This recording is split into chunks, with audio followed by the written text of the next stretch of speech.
امروز قراره سفر کنیم به قبیله‌ای که هر یک بچه چند تا پدر داره. یه قبیله قدیمی که توی جنگل‌های گرم و مرطوب آمریکای جنوبی زندگی می‌کنن.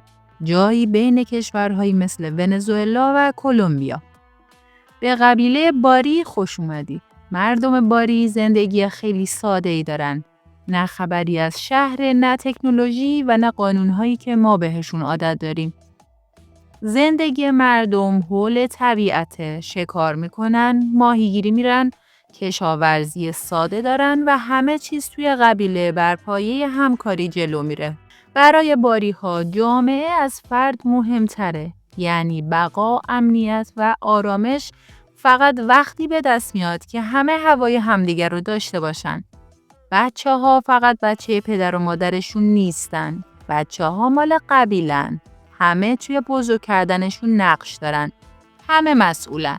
روابط اجتماعی توی قبیله باری خیلی شفافه. هر کسی میدونه چه وظیفه‌ای داره و احترام بیشتر از این که با قدرت سنجیده بشه، با مسئولیت سنجیده میشه. جالبه بدونی ازدواج توی قبیله باری تعریفی مشابه ما نداره. قرارداد رسمی و کاغذبازی نداره. بیشتر یه پیوند اجتماعی تا یه تعهد حقوقی. و درست همینجا میرسیم به یک باور عجیب. باور باری‌ها درباره بچه دار شدن. اونا معتقدن بچه فقط نتیجه یک لحظه یا یک نفر نیست. از نگاه اونها نطفه بچه در طول زمان کامل میشه. یعنی در دوران بارداری هر مردی که با اون زن در ارتباط باشه میتونه در شکلگیری بچه نقش داشته باشه. یعنی اون بچه میتونه به جای یک پدر چندین پدر داشته باشه.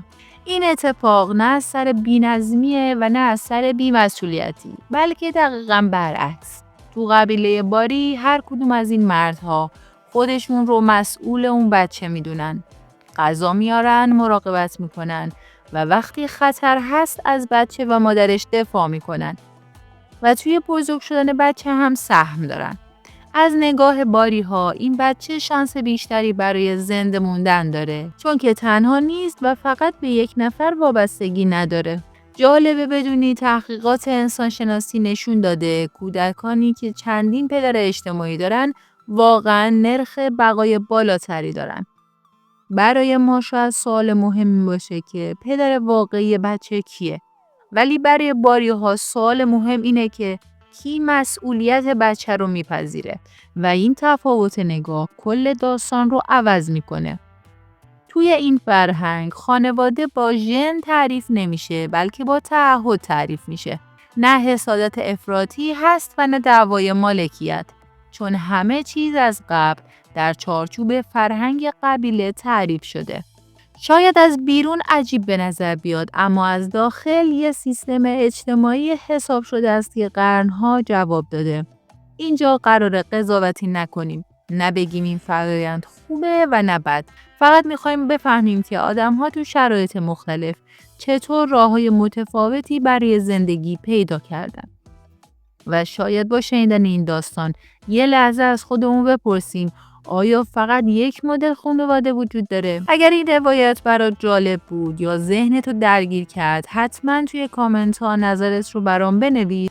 و اگر دوست داری با ما همراه باشی و ویدیوهای بعدی رو از دست ندی، برای حمایت از کانال دور دنیا حتما این کانال رو سابسکرایب کن و زنگوله رو هم بزن.